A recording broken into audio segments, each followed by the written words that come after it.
प्यारे दर्शकों नमस्कार। आइए नजर डालते हैं हमारे प्यारे राज्य हरियाणा की तमाम बड़ी खबरों पर। वीडियो शुरू करने से पहले कमेंट बॉक्स में जय हिंद लिखकर हमें सपोर्ट करें। तो चलिए शुरू करते हैं। हरियाणा में अब जर्जर भवनों में नहीं होगी पढ़ाई, हर जिले में एडीसी संभालेंगे सरकारी स्कूलों की कमान, सीएम सैनी का बड़ा ऐलान। नायब सरकार ने सरकारी स्कूलों की व्यवस्था सुधारने को लेकर बड़ा फैसला लिया है। अब स्कूल में सफाई व्यवस्था से लेकर मिड डे मील की थाली और बच्चों की सुरक्षा की निगरानी अतिरिक्त उपायुक्त यानी कि एडीसी करेंगे। मुख्यमंत्री की मंजूरी के बाद शिक्षा विभाग की ओर से एडीसी को जिला नोडल अधिकारी की कमान सौंपी गई है। पीएम मोदी के हरियाणा दौरे को यादगार बनाने में जुटी भाजपा, सोशल मीडिया पर छाया हरियाणवी गीत वेलकम टू हरियाणा। प्रधानमंत्री नरेंद्र मोदी के प्रस्तावित हरियाणा दौरे को लेकर भारतीय जनता पार्टी और राज्य सरकार पूरे उत्साह के साथ तैयारियों में जुटी हुई है। मुख्यमंत्री नायब सिंह सैनी, प्रदेश भाजपा अध्यक्ष डॉक्टर अर्चना गुप्ता सहित संगठन और सरकार का पूरा तंत्र इस दौरे को ऐतिहासिक और यादगार बनाने के लिए सक्रिय है। प्रशासनिक तैयारियों के साथ साथ भाजपा ने जनभावनाओं से जुड़ने के लिए सोशल मीडिया पर भी विशेष अभियान शुरू कर दिया है। हरियाणा में नशे के खिलाफ अब एक और बड़ा एक्शन, सीएम सैनी ने जिला स्तर पर टास्क फोर्स बनाने का किया ऐलान। हरियाणा के मुख्यमंत्री नायब सिंह सैनी ने प्रदेशवासियों से आह्वान किया है कि वे स्वयं नशे से दूर रहने के साथ साथ अपने परिवार, गांव, मोहल्ले और शहर को भी नशा मुक्त बनाने का संकल्प लें। उन्होंने कहा कि नशे के खिलाफ लड़ाई केवल सरकार या पुलिस की नहीं बल्कि पूरे समाज की सामूहिक जिम्मेदारी है। सरकार का उद्देश्य केवल नशा तस्करों को पकड़ना नहीं बल्कि समाज में नशे की मांग को भी समाप्त करना भी है। गबन ने बनाई अलग मिसाल, हरियाणा के पहले ऐसे कैबिनेट मंत्री जिन्होंने नहीं ली सरकारी कोठी, जनता की सुविधाओं को दी प्राथमिकता। हरियाणा का गठन 1 नवंबर 1966 को हुआ था। पिछले लगभग 6 दशकों में प्रदेश की राजनीति में मंत्री बनने के बाद सरकारी कोठी लेना एक सामान्य परंपरा रही है। अक्सर विधायक के मंत्री बनने की चर्चा शुरू होती ही राजधानी चंडीगढ़ में बेहतर सरकारी आवास की तलाश भी शुरू हो जाती है। मुख्यमंत्री आवास के आसपास स्थित सेक्टर 5, सेक्टर 7 और सेक्टर 16 की कोठियां हमेशा मंत्रियों की पहली पसंद रही है। वरिष्ठता और पद के अनुसार इन आवासों का आवंटन होता है और इन्हें सत्ता के प्रभाव का प्रतीक भी माना जाता है। हरियाणा में नदियां उफान पर, कुरुक्षेत्र के 4 गांवों में बाढ़ का खतरा, कई जिलों में भारी बारिश का अलर्ट।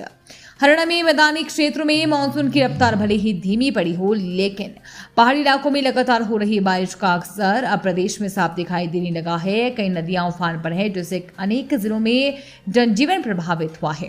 कुरुक्षेत्र में मारकंडा नदी के बड़े जलस्तर से 4 गांवों में बड़ा बाढ़ जैसे हालात बन गए हैं, जबकि अम्बाला में टांगरी नदी के बढ़ते पानी के बीच शमशान घाट में अंतिम संस्कार के बाद परिजनों को चिता की सुरक्षा के लिए पहरा देना पड़ा।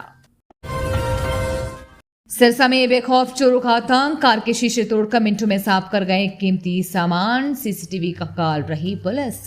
सिरसा में इन दिनों चोरों के हौसले बुलंद होते जा रहे हैं जिस कारण वहीं कहीं भी वारदात को अंजाम देकर निकल जाते हैं।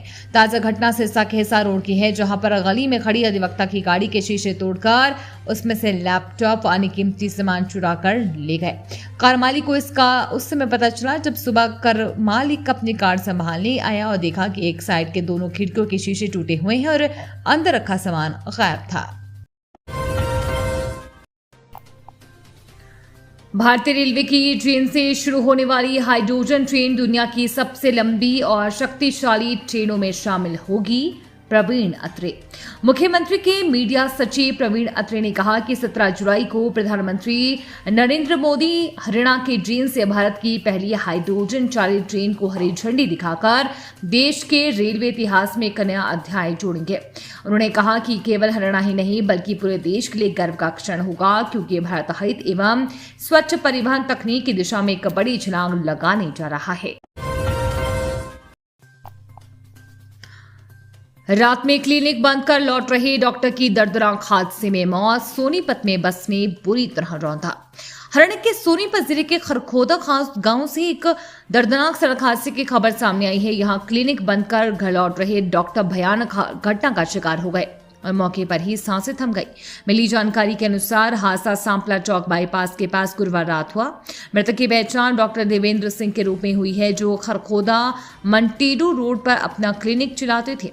क्लिनिक बंद करने के बाद वो मोटरसाइकिल से घर लौट रहे थे। उनके इसी दौरान सांपला चौक बाईपास के पास पीछे से तेज रफ्तार और लापरवाही से आ रही एक बस ने उनकी बाइक को जोरदार टक्कर मार दी। मुनाफे का लालच देकर कराई ट्रेडिंग ऐप के जरिए निवेश कराकर ठग लिए 50 लाख। शेयर बाजार में निवेश के नाम पर भाई मुनाफे का लालच देकर 50,80,630 रुपए की ठगी करने का मामला सामने आया है। ठगों ने पीड़ित को एक टेलीग्राम चैनल से जोड़कर फर्जी ऑनलाइन ट्रेडिंग ऐप के माध्यम से ठगी को अंजाम दिया। पुलिस ने पीड़ित की शिकायत पर साइबर थाना पूर्व में मामला दर्ज कर जांच शुरू कर दी है। पुलिस के मुताबिक मैफील्ड गार्डन निवासी विपिन वर्मा ने पुलिस को दी अपनी शिकायत में बताया कि कुछ समय पहले ठगों ने उनसे संपर्क किया और उन्हें धोखा दिया। ये थी आज की फटाफट खबरें। हम मिलेंगे अगले बुलेटिन में, तब तक के लिए धन्यवाद और जय हिंद।